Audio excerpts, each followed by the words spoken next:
जय श्री कृष्ण। आप सभी को वैशाख मास शुक्ल पक्ष एकादशी की ढेरों शुभकामनाएं। प्रिय दर्शकों, आज के इस वीडियो में हम विशेष रूप से बात करेंगे कि वैशाख के शुक्ल पक्ष की एकादशी का व्रत किस दिन किया जाएगा, इस एकादशी का नाम क्या है और ये जो आने वाली एकादशी है इसके व्रत की विधि क्या है, कैसे इसका व्रत करना चाहिए, इस एकादशी की महिमा क्या है, शास्त्रों में इसके विषय में क्या लिखा है, इस व्रत को करने से क्या पुण्य प्रभाव प्राप्त होता है और इस एकादशी के नियम क्या है, किन नियमों का पालन करते हुए हमें ये एकादशी का व्रत करना चाहिए, इस एकादशी का पारण कब होगा, पूजन कब करना है, इस एकादशी पर भद्रा कही जा रही है उसकी सत्यता क्या है, भद्रा रहेगी या नहीं रहेगी और रहेगी तो कब से कब तक रहेगी, पूजन किस प्रकार से होगा, भद्रा रहित काल कब रहेगा। इस प्रकार से सभी शास्त्रीय जानकारी आने वाली एकादशी के विषय में इस वीडियो के माध्यम से प्रदान की जाएगी। आप देख रहे हैं प्राचीन मार्ग टीवी ज्योतिष संस्थान का प्रतिष्ठित यूट्यूब चैनल प्राचीन मार्ग टीवी धार्मिक। आपसे निवेदन है कि यदि थोड़ा सा भी उपयोगी लगे तो एक बार लाइक अवश्य कर दीजिएगा और अपने व्रत की सफलता के लिए कमेंट बॉक्स में अवश्य लिखिएगा जय श्री हरि या ओम नमो नारायण। आइए प्रिय दर्शकों, जानकारी आरंभ करते हैं और बात करते हैं आने वाली एकादशी वैशाख मास के शुक्ल पक्ष की जो एकादशी होती है। सेम मोहिनी एकादशी कहा जाता है, इसका नाम है मोहिनी एकादशी। ये मनुष्य के सभी पातकों का नाश करने वाली है। मैं आरंभ में ही बता दूं प्रिय दर्शकों कि जिस प्रकार से पिछली एकादशी पर आपने देखा कि एकादशी के जो नियम थे वो दशमी तिथि से आरंभ हो रहे थे, कुछ महत्वपूर्ण नियम थे और अनिवार्य उनका पालन दशमी तिथि से होना था, वैसे ही प्रत्येक एकादशी के कुछ ना कुछ अलग नियम होते हैं। इसीलिए हमें प्रत्येक एकादशी के विषय में ध्यान से जानकारी प्राप्त करनी चाहिए कि कोई त्रुटि हमसे ना हो। तो मोहिनी एकादशी जो है इसके विषय में भगवान श्री कृष्ण महाराज युधिष्ठिर से कहते हैं कि हे युधिष्ठिर, यह एकादशी मनुष्य के सभी पातकों को नाश करने वाली है। वो कहते हैं कि इसकी महिमा को एक बार वशिष्ठ जी ने रामचंद्र जी से कहा था। भगवान रामचंद्र जी ने जब पूछा कि हे वशिष्ठ जी, हे गुरुदेव, कोई ऐसा व्रत बताएं जिसके करने से समस्त पाप नष्ट हो जाएं और सभी दुखों का नाश हो जाए। मैंने सीता जी के वियोग में बहुत से दुख भोगे हैं, अतः आप कोई व्रत बतलाइए। भगवान रामचंद्र के निवेदन करने पर यह व्रत ऋषि वशिष्ठ के द्वारा बतलाया गया था। हमने कहा कि हे राम, वैशाख मास में जो एकादशी आती है जिसका नाम मोहिनी एकादशी है, इस एकादशी का व्रत करने से मनुष्य सब पापों तथा दुखों से छूटकर मोहजाल से मुक्त हो जाता है। अतः यह व्रत दुखी मनुष्यों को अवश्य करना चाहिए, इससे मनुष्य के सब पाप और दुख नष्ट हो जाते हैं। ऋषि वशिष्ठ कहते हैं कि एक समय पर भद्रावती नामक एक नगरी पर देवतिमान नामक वंशी राजा था और उसी की नगरी में एक धनपाल नामक वैश्य भी रहता था, बड़ा विष्णु भक्त था। तो उसने नगर में बहुत से भोजनालय बनवाए, प्याऊ बनवाए, कुआं, सरोवर, धर्मशाला आदि बहुत कुछ बनवाया था और सड़कों पर आम, जामुन तथा नीम आदि के अनेकों वृक्ष भी लगवाए थे। उस वैश्य के, उस व्यापारी के 5 पुत्र थे, तो उसका जो 5वां पुत्र था उसका नाम था दृष्ट बुद्धि। वो बड़ा पापी ही पाप कर्म किया करता था और अपने पिता के धन को नष्ट किया करता था। इन्हीं कारणों से पिता और भाइयों कुटुंबियों ने उसको घर से निकाल दिया। जब वो पिता ने निकाल दिया तो वो दर दर की ठोकरें खाने लगा, चोरी चकारी करने लगा। इस अपराध में राजा ने उसे राजा के सैनिकों द्वारा गिरफ्तार कर लिया गया। राजा ने जेल में डाल दिया, खूब यातनाएं दी। जब वो नहीं सुधरा तो उसको राजा ने राज्य से बाहर कर दिया। वो जंगल में रहने लगा, जंगल में को मार के खाने लगा और वो एक शिकारी बन गया। एक बार शिकार का पीछा करते करते वो कौंडिल्य ऋषि के आश्रम में पहुंच गया। उस समय का महीना चल रहा था और देव कृपा से कौंडिल्य ऋषि गंगा स्नान करके आ रहे थे। उनके भीगे वस्त्रों के छींटे पड़ने से उसको कुछ सद्बुद्धि आ गई। वो मुनि को हाथ जोड़कर कहने लगा कि मैंने अपने जीवन में बहुत पाप किए, आप उन पापों से छूटने का कोई साधारण और बिना धन का उपाय बतलाइए। उसने दीन वचन कहे तो ऋषि कहने लगे कि ध्यान देकर सुनो, तुम एकादशी का व्रत करो। इस एकादशी का नाम मोहिनी है और इससे तुम्हारे सब पाप नष्ट हो जाएगी। मुनि के वचन सुनकर उसने ऋषि के द्वारा बताई गई विधि के अनुसार मोहिनी एकादशी का व्रत किया। सो हे राम, इस व्रत के प्रभाव से उसके सब पाप नष्ट हो गए और अंत में वो गरुड़ पर चढ़कर विष्णु लोक को गया। तो भगवान श्री कृष्ण कहते हैं कि हे युधिष्ठिर, ये एकादशी मनुष्य को परम गति दिलाने वाली और उसकी मनोकामनाओं को पूर्ण करने वाली है, इसे ये व्रत किया जाने लगा है। व्रत को भगवान रामचंद्र के भी ऋषि वशिष्ठ के बताए जाने पर किया जाने लगा। इस दिन मनुष्य को व्रत करना चाहिए। भगवान नारायण की पूजा करनी चाहिए और अपने पितरों को तृप्त करना चाहिए, पितरों के निमित्त दान करना चाहिए और जल तर्पण करना चाहिए। तो प्रिय दर्शकों, ये इस एकादशी की महिमा है कि ये आपके सभी पापों का नाश करने वाली है और ये साधारण दिन नहीं होता। सामान्य दिन की तुलना में 1000 गुना अधिक पुण्य इस एकादशी पर किए जाने वाले पूजा पाठ जप दान आदि का प्राप्त होता है। अब बात करते हैं इसके नियमों की। एकादशी के जो नियम है वो दशमी तिथि से ही आरंभ होते हैं। सभी एकादशी किसी पे ज्यादा नियम होते हैं, किसी पे कम नियम होते हैं। दशमी तिथि एकादशी को व्रत और द्वादशी को पारण, इस प्रकार से ये जो एकादशी का व्रत होता है ये त्रिदिवसीय विधान होता है। अब बात करें कि दशमी के नियम क्या रहेंगे, तो दशमी तिथि को ही कुछ वस्तुओं का त्याग करना है। प्रत्येक एकादशी पर कांसे की वस्तु का त्याग कहा गया है। कांसे का प्रयोग नहीं करना। कांसे के बर्तन में यदि आप भगवान को भोग लगाते हैं तो नहीं लगाना। आप स्वयं कुछ ग्रहण करते हैं, खाते पीते हैं, तो ना खाना है ना पीना है। कांसे की वस्तु का प्रयोग पूर्णतः वर्जित है, एकादशी को भी नहीं और द्वादशी को भी नहीं। दशमी तिथि को शहद का परित्याग कहा गया है, मधु शहद का प्रयोग नहीं होगा। और द्वादशी को भी होगा, तिथि को मनुष्य को लहसुन प्याज आदि का त्याग कर देना चाहिए, मदिरापान या मांसाहार नहीं करना चाहिए। अगर आप कोई भी एकादशी का व्रत करते हैं और मान लीजिए आप मांसाहारी हैं या मदिरापान भी करते हैं, क्योंकि ऐसे भी लोग हैं जो करते हैं, इन सब का सेवन पर एकादशी भी करते हैं, तो आपको दशमी तिथि को उनका त्याग करना। दशमी तिथि को हरे शाक की मनाइए, चने की मनाइए, चने के शाक की मनाइए। इस प्रकार इन नियमों का आपको पालन करना है।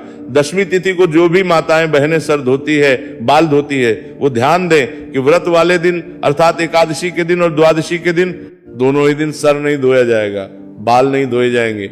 तो बाल आपको दशमी तिथि को ही धो लेने चाहिए। कई बार दिन ऐसे आ जाते हैं कि उस दिन पर बाल धोए नहीं जाते, तो भी आपको धोने चाहिए। पर जब आप इस प्रकार की स्थिति में हो तो दोष के निवारण के लिए जल में थोड़ा सा कच्चा दूध आपको डाल लेना चाहिए। बाल धोने के लिए जल लीजिए, बाल धोने के लिए जो जल भरेंगे उसे थोड़ा सा कच्चा दूध चाहिए, 1 चम्मच कच्चा दूध ही डालें, वो डाल लीजिए। तो उससे शास्त्र कहते हैं कि आपको अनुचित दिवस पर अर्थात जिस दिवस पर बाल धोने की मनाही है, सर धोने की मनाही है, उसके दोष नहीं लगते हैं। साबुन शैम्पू आदि जो है वो वर्जित दिनों पर नहीं करना चाहिए। केवल शुद्ध स्नान कर सकते हैं, शुद्ध जल से बाल धो सकते हैं, इससे शुद्धि हो जाती है शरीर की। आप पाठ पूजा के लिए योग्य होते हैं। ब्रह्मचर्य धारण कर लेना चाहिए। दशमी तिथि को ही ब्रह्मचर्य का पालन दशमी एकादशी और द्वादशी के लिए कहा गया है। इस प्रकार से दशमी तिथि का दिन व्यतीत कीजिए। सभी पूजा पाठ के लिए जो आवश्यक सामग्री है उसको एकत्र कीजिए। दशमी तिथि को एक वक्त अन्न कहा गया है। इसमें जो नियम पालन कर पाए बहुत उत्तम है, जो इस नियम का पालन ना कर पाए वो जितना हो पाए उतना कीजिए। दशमी तिथि पर कहा जाता है कि दोपहर के बाद अन्न नहीं खाना चाहिए।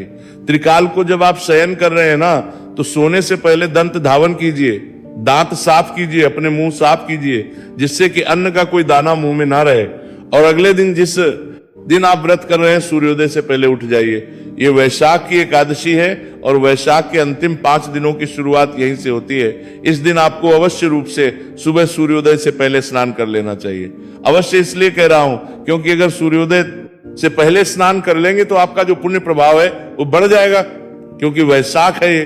वैशाख में एक एक दिन का स्नान बड़ा पुण्यदायी है, फिर ये तो बड़ा दिन है। तो जब आप एकादशी का पूजन कर रहे हैं, व्रत कर रहे हैं, तो थोड़ा लाभ हो, और आपकी मेहनत थोड़ी सी है कि थोड़ा जल्दी उठना पड़ेगा, पर इसमें जो लाभ है वो कई गुना अधिक है। तो इसको करिएगा। सूर्योदय से पहले उठ के स्नान आदि कीजिए। सूर्योदय दिल्ली के अनुसार समय बताऊं तो लगभग 5:50 पर हो रहा है आजकल।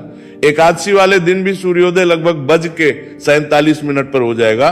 तो उससे पहले आपको स्नान कर लेना चाहिए। स्नान का जो जल होगा ना, उसमें थोड़ा सा गंगा जल मिला लीजिएगा और उससे स्नान कीजिए। मेरा उद्देश्य होता है कि मैं आपको अधिक से अधिक कैसे पुण्य प्राप्त करने का तरीका बता सकूं, क्योंकि आपके लिए दिन बड़ा महत्वपूर्ण है। मैं केवल सूक्ष्म जानकारी बताता चलूं। एकादशी की उसकी कोई लाभ नहीं है। अगर मेरे पास कोई 4 बातें ज्ञान की है जो मुझे पुराणों से मिली है, तो मेरा केवल और केवल उद्देश्य यही है कि मैं अधिक से अधिक आपको उत्तम ज्ञान दूं, जिससे कि आप उस दिन का पूर्ण लाभ ले पाए। जो लोग ले सकते हैं वो ले, जो ना ले पाए कोई बात नहीं। पर मेरा उद्देश्य है कि मैं अधिक से अधिक आपको बताऊं। तो प्रातः काल का जो स्नान है वो बड़ा कल्याणकारी है। स्नान कीजिएगा, दंत धावन दातुन आदि की मनाही होती है एकादशी के दिन, क्योंकि ये जो दातुन आदि आप वृक्ष से तोड़ते हैं इसकी मनाही है। वृक्ष से कोई फूल पत्ती तोड़ी नहीं जाती। दूसरा, जो आप मंजन और टूथपेस्ट प्रयोग करते हैं ना, इससे आपका व्रत खंडित होता है, क्योंकि या तो इसमें केमिकल आता है या तो नमक आता है, तो इनका प्रयोग ना कीजिए। व्रत वाला मंजन यदि आपके पास है तो उसका प्रयोग कीजिएगा। इन चीजों से बचिएगा। ये छोटी छोटी चीजें हैं जो आपके व्रत को सफल बनाती है। इस प्रकार से स्नान आदि करके स्वच्छ वस्त्र धारण कीजिए। स्वच्छ वस्त्र करके सूर्य देव को जल अवश्य दीजिएगा और यम देवता को जल अवश्य दीजिएगा। यमदेव वैशाख है। वैशाख में कोई भी व्रत पाठ पूजा जब तप आप कर रहे हैं तो वैशाख के पुण्य के साथ यदि आप उसको प्राप्त करना चाहते हैं तो यम की आराधना में ज्यादा कुछ नहीं, केवल एक लोटा जल तर्पण कर दीजिए, जल अर्घ्य दे दीजिए, उसी से आपको पुण्य फल मिल जाता है। भगवान नारायण ने कहा है जो वैशाख में यमदेव को उनका हिस्सा जल नहीं देगा उसे वैशाख का कोई फल प्राप्त नहीं होगा, सब यमराज छीन लेंगे। इसीलिए आपको एक लोटा जल यमराज को इस दिन अवश्य देना है। सूर्य देव को जल दीजिए, तुलसी माता को जल दे सकते हैं। फिर कहूं तुलसी पूजन किया जाता है एकादशी को, द्वादशी के दिन ही करना है। द्वादशी के दिन ही करना है। द्वादशी के दिन ही के बाद जो आपका पूजा स्थल है ना, वहां पे पूजन के लिए बैठ जाएं। आपके मंदिर में भगवान को पहले से विराजमान कर रखा है, भगवान नारायण की कोई तस्वीर प्रतिमा वहां करें, अन्यथा चौकी लगा के आप पूजन करेंगे।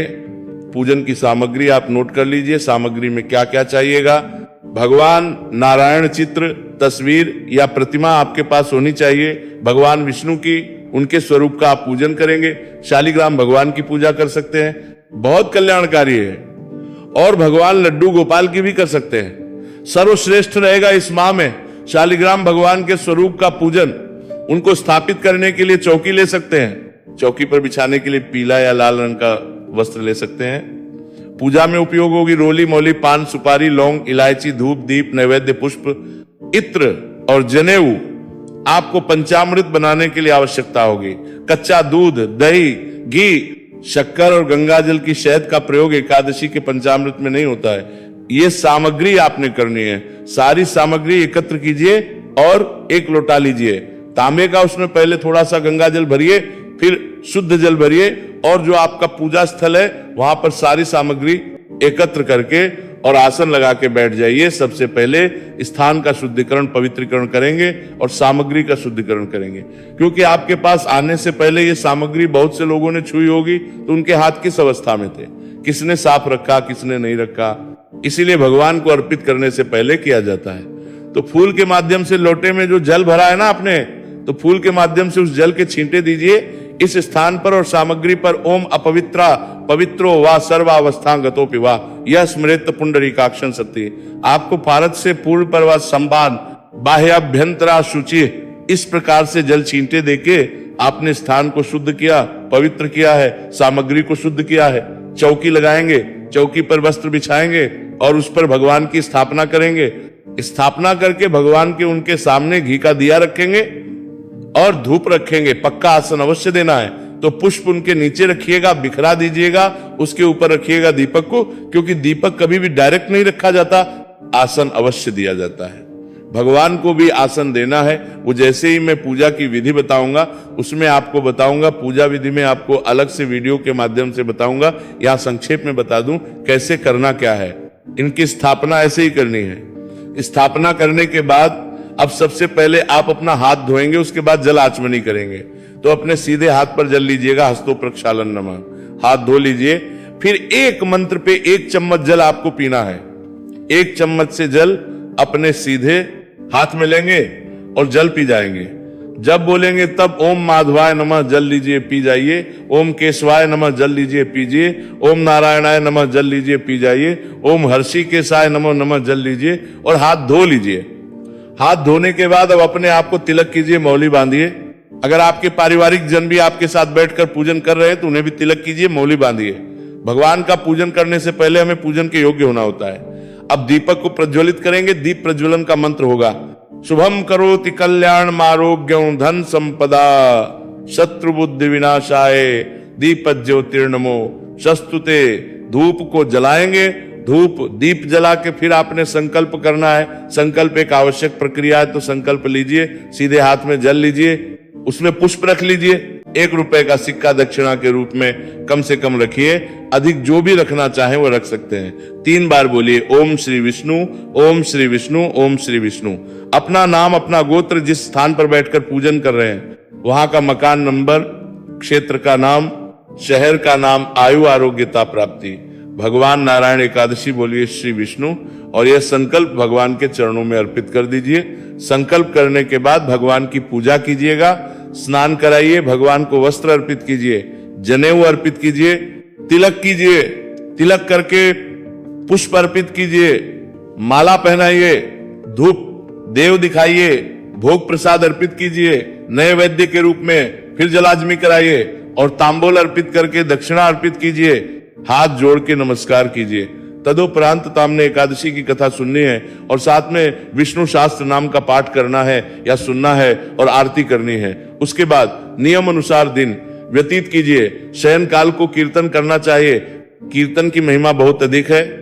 कीर्तन पर कुछ विशेष पाठ और स्तोत्र है जिनको सुन के आपका लाभ ले सकते हैं, क्योंकि हर जगह कीर्तन नहीं होते, ना ही हर जगह मंदिर है, तो आप कीर्तन का लाभ कैसे लेंगे। वो पाठ और स्रोत के द्वारा उसका एक अलग से वीडियो हम बना के अपलोड करते हैं, उसका लाभ लीजिए। रात्रिकाल को जागरण करना चाहिए। जागरण में जो सुने जाने वाले पाठ स्तोत्र हैं वो भी हम वीडियो में अपलोड करते हैं और अगले दिन आपको सुबह उठकर पारण करना होगा।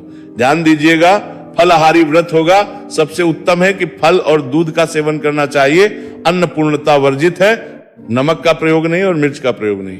अगर आप यहाँ कुटू सावक सिंघाड़ा खाना चाहते हैं तो उसका प्रयोग कर सकते हैं। इस प्रकार ये व्रत होगा और पारण करेंगे आप अगले दिन सूर्योदय के बाद। अब पहले जानकारी देते हैं कि आपको ये व्रत करना कब है, फिर आपको पारण का समय बताएंगे, क्योंकि पारण के दिन विशेष रूप से पूजा की जाती है। पूजा की पूरी विधि मैं आपको अलग से अपलोड करूंगा। व्रत वाले दिन की पूजा विधि भी बताऊंगा और पारण के दिन की पूजा विधि और नियम भी आपको अलग से वीडियो के माध्यम से बताऊंगा। तिथि की शुरुआत हो रही है 26 अप्रैल को शाम को 6:06 पर और ये 27 अप्रैल को शाम को 6:15 पर समाप्त हो जाएगी। ऐसे में सूर्य के मुख से एकादशी रहेगी। 27 अप्रैल को सोमवार का दिन रहेगा, तो 27 अप्रैल को आप व्रत करेंगे और इस दिन पितृ तर्पण अवश्य कीजिएगा। गीता के 7वें अध्याय को सुनते हुए उसकी जानकारी मैंने पहले से अपलोड की हुई है। पूजा मुहूर्त की बात करें तो सोमवार है, प्रथम चौघड़िया अमृत का है। आप सुबह 5:47 से और 17 मिनट तक पूजन कर सकते हैं, उत्तम समय है। उसके बाद 5:50 से 8:12 तक पूजन कर सकते हैं, उत्तम समय रहेगा। भद्रा की बात करें, हाँ भद्रा है इस दिन, लेकिन ये जो भद्रा है इसका एकादशी पूजन पर कोई प्रभाव नहीं रहेगा। भद्रा का समय सुबह 6:10 से और शाम को 6:15 तक है। कोई भी भद्रा को लेके अधिक वाहन रखते हो तो आप सुबह 6:10 से पहले पूजन कर लीजिएगा। आज 47 से और 6:10 के बीच में पूजन कर लीजिएगा, उत्तम रहेगा। पारण जो है वो 28 तारीख को किया जाएगा। पारण के लिए शुभ समय नवगंधा पूजन कर रहे हैं 10:50 से और 11:15 तक। अगर आप अधिक परेशान हो कि अधिक भूखे ना रह पाए तो सूर्योदय के बाद भी पालन कर सकते हैं, पर उत्तम मुहूर्त जो रहेगा चौघड़िया के अनुसार वो 10 बजे के बाद है। ये थी जानकारी एकादशी के विषय में। जानकारी थोड़ी भी अच्छी लगे लाइक कीजिएगा, शेयर कीजिएगा, जिससे कि सभी लोग अधिक लाभ ले पाए। भगवान नारायण सब पर कृपा करें। हरे कृष्णा।